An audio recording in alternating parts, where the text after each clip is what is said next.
자, 그러면 2부를 시작하도록 하겠습니다. 저희 2부는 정말 제가 저희 멘토이자 존경하는 김명자 우리 한국환경한림원의 이사장이신 김명자 장관님 전 장관님의 인사말로 시작하도록 하겠습니다. 뜨거운 박수로 부탁드립니다. 네.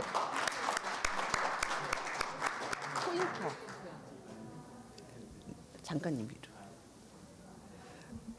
늘 드레스 코드를 정말 충실하게 해오신 장관님 정말 너무 감사드립니다. 네, 오늘 슬라이드 준비도 하셨는데요.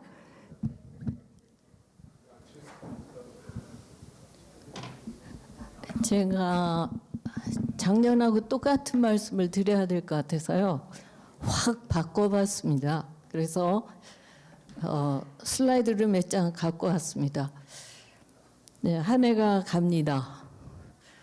그제 헌정회 원로 회의에 갔더니 다사다난한 2025년이 간다가 아니라 다난한 2025년이 간다. 그렇게 말씀하는 분이 계셨습니다. 저는 이 환경, 기후 여기에서 우리가 얼마나 다난한지 그걸 몇 가지 자료를 갖고 말씀드리는 걸로 인사 말씀에 대하고자 합니다.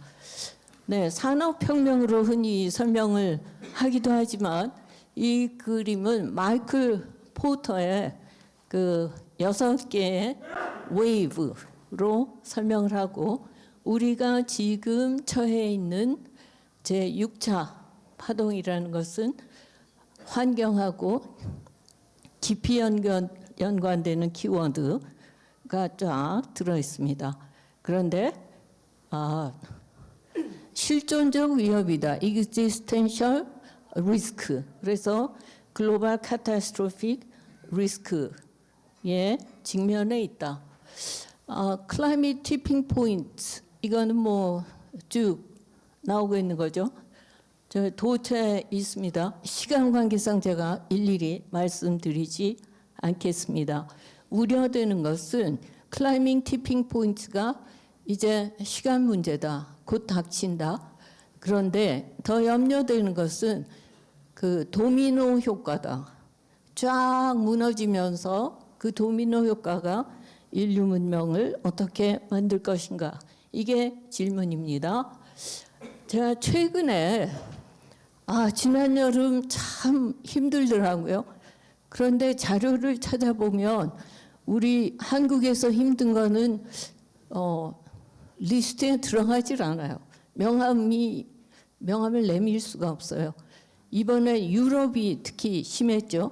유럽이 왜 이렇게 기후 위기가 심각하냐. 이제 이것도 하나의 주제였습니다. 그래서 쭉 기사들 중에 대표적인 것들을 몇 개 추려봤습니다. 불나는 그림들이 있는데요. 안토니오 구테레스가 2023년에 글로벌 히팅이라는 말을 썼습니다. 2010년대에는 글로벌 보일링이라고 그랬습니다. 2010년대는 글로벌 히팅이라고 해야 된다라고 했습니다. 글로벌 워밍은 옛날 얘기고요. 글로벌 히팅 시대, 글로벌 보일링 시대, 지금 우리가 직면하고 있습니다. 그 다음에 책을 한번 봤습니다. 최근에 출간된 책이 어떤 주제를 다루고 있나 2022년, 23년, 4년, 5년 해서 보니까 쭉 이런 주제들 The heat will kill you first 뭐 등등 해서 저런 주제들 원자력도 그중에 들어있고요. 제가 주목하는 것은 이 그래프입니다.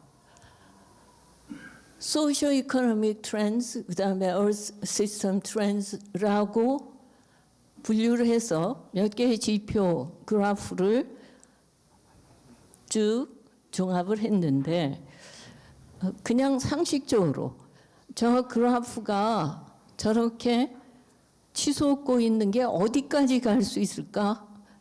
그 질문 누구나 너무나 상식적인 질문이죠. 저 피크가 계속 올라갈 수가 있겠는가? 자원은 무한한가, 거기 이용해서 오는 자연생태계 파괴 그리고 오염, 그게 이제 부메랑이 돼서 돌아오고 있는데 인류 문명이 그걸 감당할 수 있는가? 일일이 지표를 조목조목 말씀드리지는 않겠습니다. 불가능하다 하죠. 서스테이너블하지 않다. 게다가 이게 불평등이 점점 더 심해지고 있습니다. 세계적으로 195개국, 뭐 200여 개국 불평등이 점점 심해지고 있습니다. AI 얘기 오늘 많이 했는데요. 산업혁명 그 차수가 높아질수록 빈부격차, 국가 간, 한 국가 내에서 계층 간 벌어집니다. 통계를 보면 2023년에 미국의 상위 1%가 부의 35% 이상을 차지하고 있다.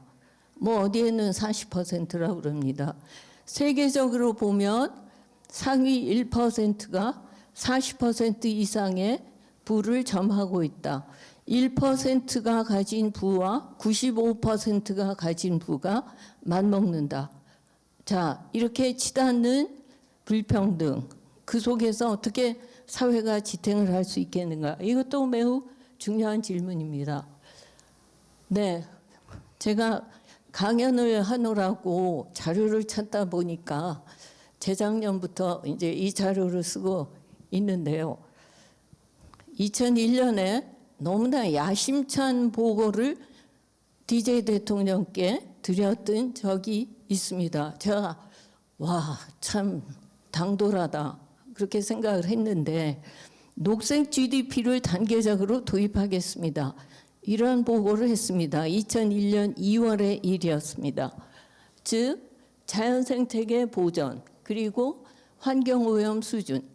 그러니까 우리는 지금 성장만 고려하는 그 지표들로 GDP를 만들고 있는데 그 성장으로 해서 자연 자원은 얼마나 훼손되고 있으며 거기에서 나오는 오염은 또 우리에게 얼마나 부담이 되고 있는가, 이거를 카운트를 안 하고 이쪽만 해가지고는 그게 전체 발전, 경제성장이라고 볼 수가 없는 시대가 되었다는 것이 문제죠. 그래서 하겠다고 그랬는데 이게 사실 환경부가 주도적으로 할 수 있는 이슈도 아니었고, 그리고 시대가 무르익지 않았다, 제가 그렇게 얘기를 합니다. 25년 전의 일이었습니다. 그래서 뭐 한 2년여 동안 그 환경부 산하 연구원에서 기초 작업은 했습니다. 그리고 제가 어떻게 환경부에 가서 일을 하게 됐을까? 계속 과학기술 쪽 일을 많이 했는데 보니까 91년에 책을 썼는데 사회, 경제, 체제, 제도, 과학기술 혁신 중요하지만 그것만 가지고는 환경 문제, 뭐 기후 이거 풀 수 없다 하는 게 저의 결론이었습니다. 결국 가치관의 문제다. 사람들의 의식의 문제다. 그 인식의 문제다. 이게 바뀌지 않으면 행동이 바뀌지 않고 그런 한에서는 이 문제는 풀 수가 없다. 그게 결론이었습니다. 그런데 최근에 여기서 보시는 것처럼 2023년, 뭐 2024년 하면서 Nature Positive Economy 이게 대두가 되고 있습니다. 그러니까 그린 GDP 얘기한 한 20년 뒤에 Nature Positive Economy. 그래서 몇 가지 움직임이 G7에서도 그렇고 움직임이 가시화되고 있는데 그러던 중에 지금 뭐 전쟁에 또 AI 경쟁에 트럼프의 이런 변수들로 해서 그냥 또 잠잠해진 이런 상태입니다. 제가 AI 오늘 쭉 얘기하고 있는데 AI가 거품론, 혁신론, 뭐 가끔 거품론이 언론에 자주 나옵니다. AI 거품론, 이것을 어떻게 볼 것인가? 저는 이것이 문명 전환기에서 그 기본 틀, 그러니까 경제, GDP, 산출의 기본 프레임을 바꾸지 않고는 이 문제도 해결할 수가 없다. 그렇게 봅니다. 내일 모레 날짜로 나오는 칼럼에 AI 거품론에 대해서 제 의견을 쓴 게 있습니다. 거기에 이제 답을 나름대로 썼는데 경제학이 새로운 게 나와야 된다. 문명 경제학이 나와야 된다. 왜냐?